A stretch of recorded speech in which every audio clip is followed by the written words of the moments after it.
सभी धर्म प्रेमी सज्जनों को सादर नमस्ते। साथियों, बहुत बहुत स्वागत है आपका इस आध्यात्मिक चर्चा में। संतों की वाणी पर बात कर रहे हैं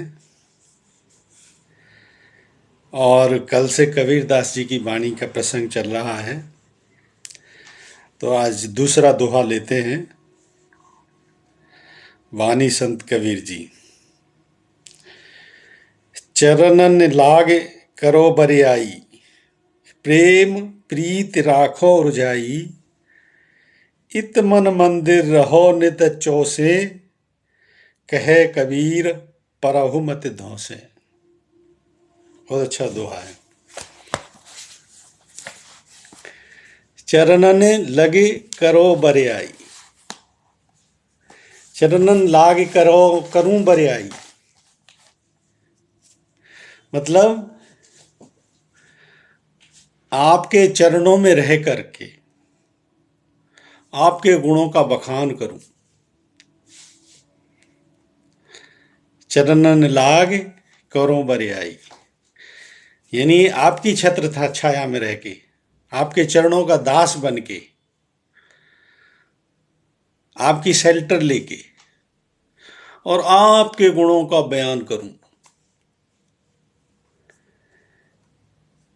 जैसे कृष्ण ने गीता में कहा है कि जो मेरा भक्त मेरी इस ज्ञान को दूसरों से कहेगा वो मुझे ही प्राप्त होगा। तो वैसे ही यहां पे जो है ना, कबीरदास जी कह रहे हैं कि मुझे अपने चरणों में का दास बना करके रखो, ताकि मैं आपके गुणों का बखान कर सकूं। प्रेम प्रीति राखो उरझाई, और मैं आपको अपने प्रेम में उलझा के रखूं। मैं इतना प्रेम करूं आपसे, मेरी मति को ऐसी कर दो, प्रेम प्रीत राखो उरझाई, कि आपको अपने प्रेम में मैं उलझा के रखूं। मैंने बताया ना, भक्त का जो है ना परमात्मा के प्रति अटूट प्रेम होता है। ये एक प्रेम का संबंध होता है भक्त को और भगवान का। प्रेम प्रीति राखो उरझाई, ऐसा इतना प्रेम करूं मैं आपसे, आप में इतना डूब जाऊं कि आपको अपने प्रेम में उलझा के रखूं। इसीलिए कहा गया है ना, भक्त के बस में है भगवान। उससे इस प्रकार से नाता जुड़ता है ईश्वर से, जब आप इस मार्ग पर चलते हो। मैंने बताया ना, जो एक भूख अब जब तक आपके अंदर नहीं है, तब तक परमात्मा का कोई जो है ना, उसकी बातें आप कर सकते हो, वो सब मन के तौर पे होता है। फिर एक ड्रामा होता है, खेल होता है, संबंध नहीं बनता। संबंध बनता है जो संतों की वाणी में जो बात है, अगर आप पकड़ लो, अगर वो पकड़ में आ जाए, फिर चाहे किसी भी मार्ग पे चलो, तो समझ लो सही रास्ता समझ में आ गया।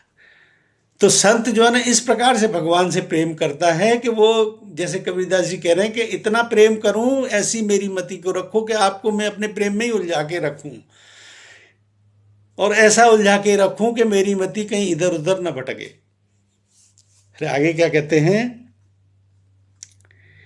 इत मन मंदिर रहो नित चौसे, ये मैंने मन मंदिर अपना,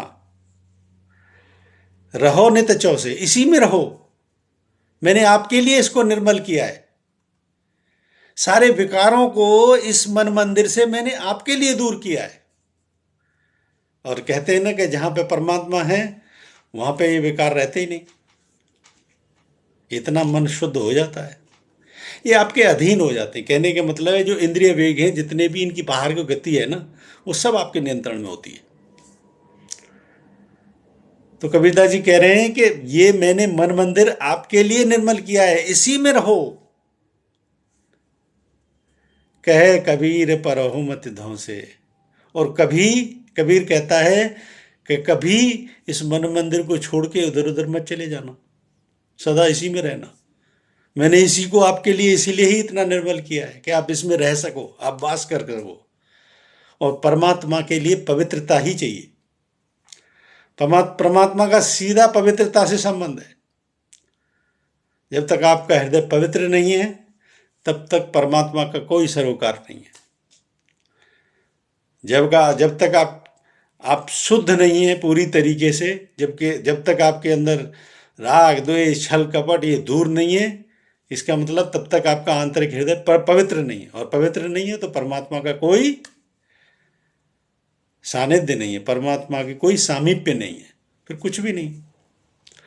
तो कहे कबीर पर हो मत धोसे, तो कबीर कहता है कि मैंने इस मन मंदिर को इतना पवित्र आपके लिए किया है, और इसको छोड़ के कभी इधर उधर मत चले जाना।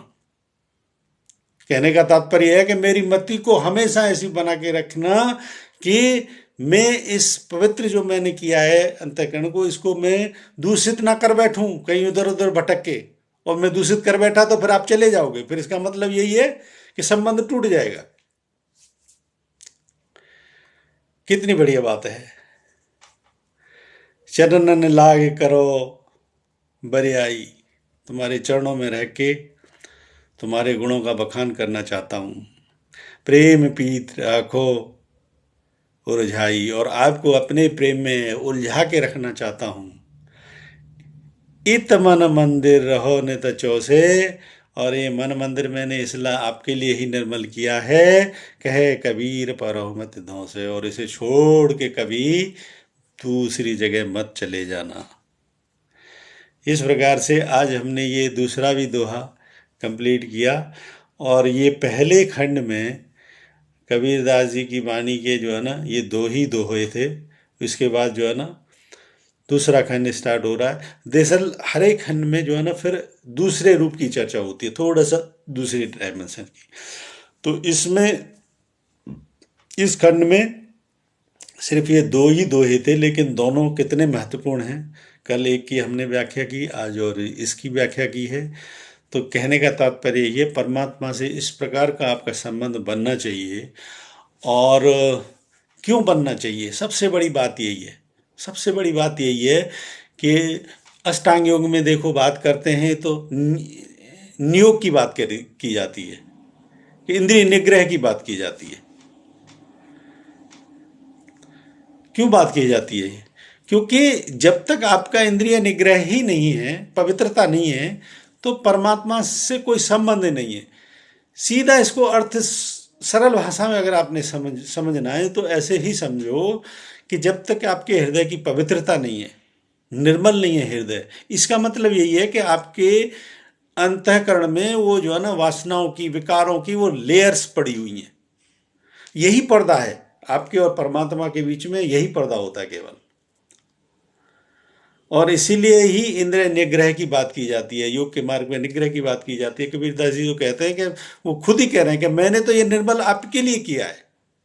अब बताओ कितना संबंध परमात्मा के साथ स्थापित होता है संत के सामने। इसीलिए मैंने कहा ना, संत के सामने द्वैत होता ही नहीं। वो इतना पवित्र हो जाता है हृदय से, अंतःकरण से इतना पवित्र होता है कि परमात्मा स्वयं उसके अंतःकरण में वास करने के लिए बाध्य हो जाता है। और इसीलिए कहावत कही गई कि भक्त के बस में है भगवान, और ये सत्य बात है। अगर आपके अंदर तितिक्षा है, भूख है, तो परमात्मा हर समय कैसी भी परेशानी है, विघ्न है, बाधा है जीवन की, लेकिन इन सब से आपको पार करके आपको मस्ती में परमात्मा रखता है। तो हमें हमेशा जो है ना अपना मन जो है ना निर्मल करना चाहिए। अगर हमें जीवन में वास्तव में सुख चाहिए और वास्तव में हम परमात्मा के मार्ग पर चलना चाहते हैं, उसका सानिध्य पाना चाहते हैं, उसकी प्राप्ति चाहते हैं, तो पहले अपने अंतःकरण को शुद्ध करो, सबसे मूल प्राथमिकता है। और अंतःकरण शुद्ध होगा तो निश्चित तौर पर फिर जो है ना एक संबंध परमात्मा से बनना शुरू होगा। अंतःकरण शुद्ध होगा तो भूख जगेगी उसको पाने की, लालसा जगेगी उसको पाने की, और इस प्रकार से एक मार्ग आपका बनता चला जाता है। और जो बात कबीरदास जी कह रहे हैं, संतों की वाणी फिर वो सत्य होने लग जाती है। मुझे उम्मीद है वीडियो पसंद आ रहा होगा। पसंद आ रहा है तो इसको लाइक करें, बेल आइकन को दबाएं, मेरे चैनल को सब्सक्राइब करें। बने रहें इसी प्रकार मेरे साथ। बने रहने के लिए बहुत बहुत धन्यवाद। इत्योम सम नमस्ते।